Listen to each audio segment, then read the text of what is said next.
Shalom à vous tous les encadreurs. Cette fois-ci, nous allons commencer une grande étape, une très grande, de notre session de formation. Il s'agira de parler des enfants et des jeunes. Nous avons bien parlé de tous ceux qui sont des initiateurs. La plupart d'entre vous, vous êtes du niveau des initiateurs, des aumôneries, etc.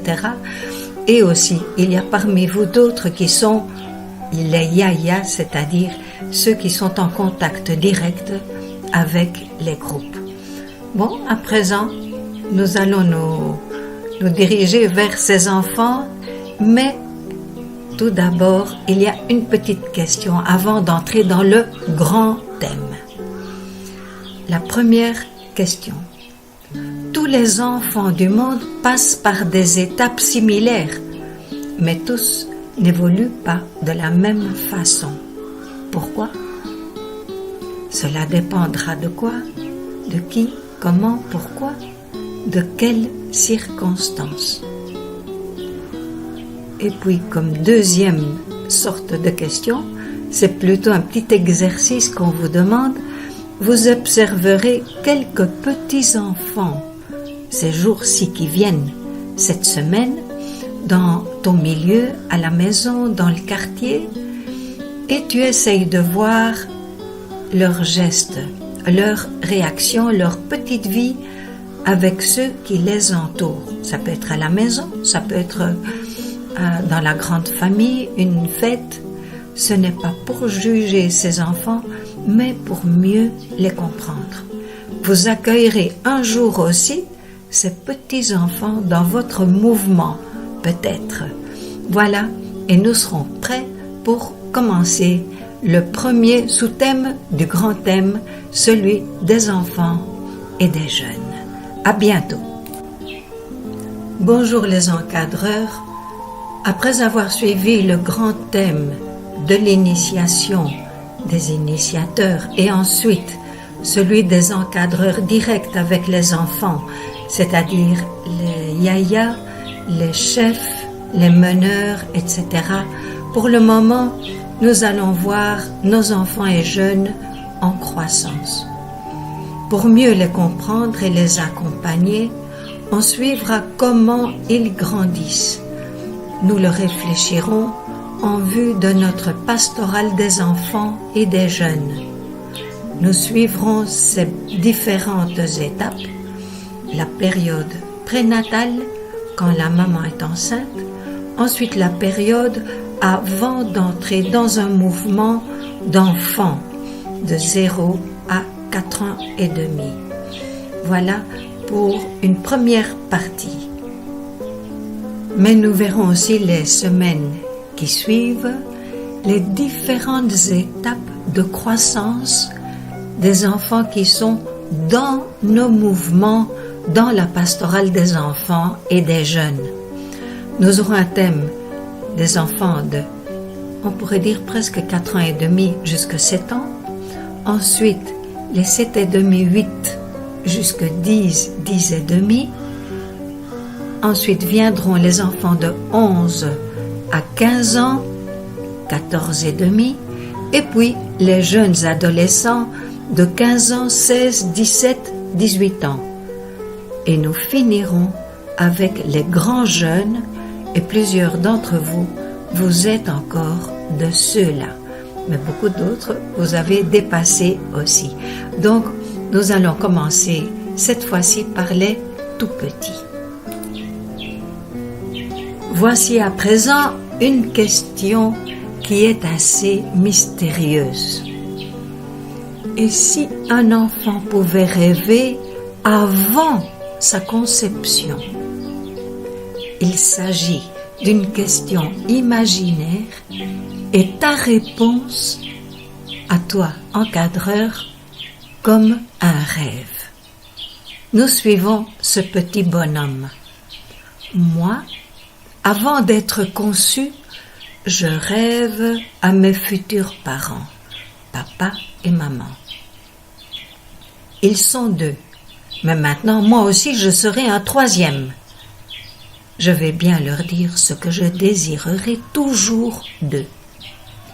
Oui, papa, mon futur papa. Pour moi, j'aimerais que vous ajouterez vos réponses. Et toi aussi, ma future maman, j'aimerais que... Alors, je vous dis déjà merci à vous et à Dieu qui est la source de l'amour. Je suis tout un projet de mes parents. Grandir si vous complétez ... Et d'autres ne se développent pas parce que à vous de répondre ...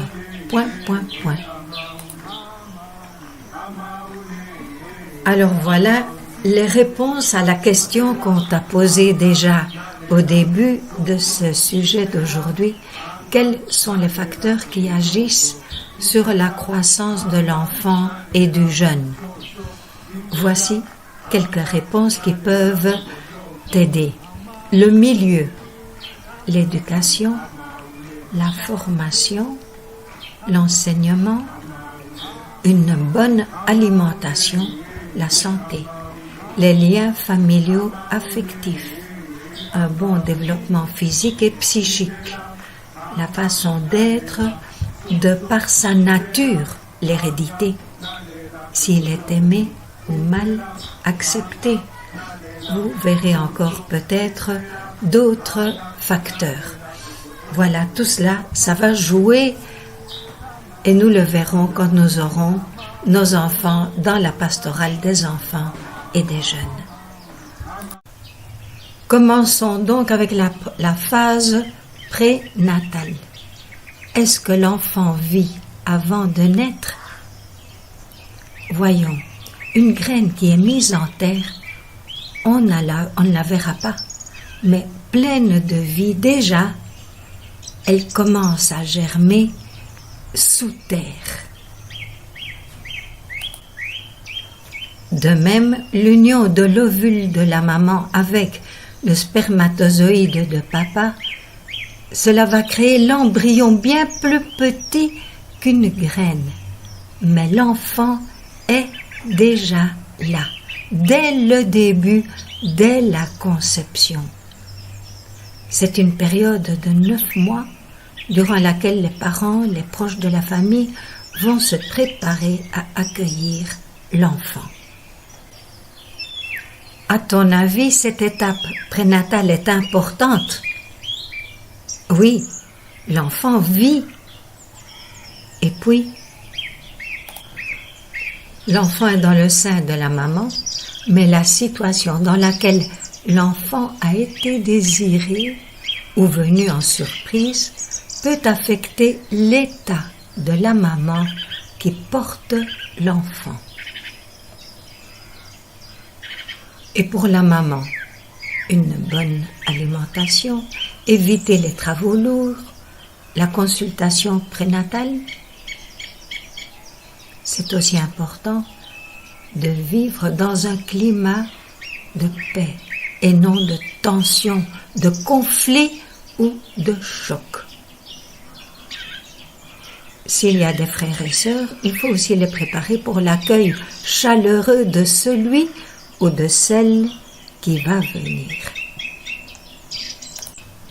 Et pour le moment, l'enfant a de 0 à 1 an. Bébé Yambi. Voici le jour de l'accueil de l'enfant, du bébé, et c'est toute la famille et ceux qui l'entourent qui se réjouissent.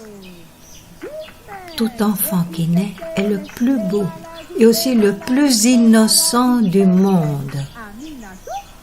L'enfant n'a jamais décidé de naître dans telle ou telle famille, telle ou telle tribu, ou ville, ou pays, ou d'appartenir à telle ou telle race. Il est, d'une façon unique, enfant de son papa avec sa maman, une créature, une enfant de Dieu. Ce bébé, cet enfant, entre dans son milieu de vie qui est la famille.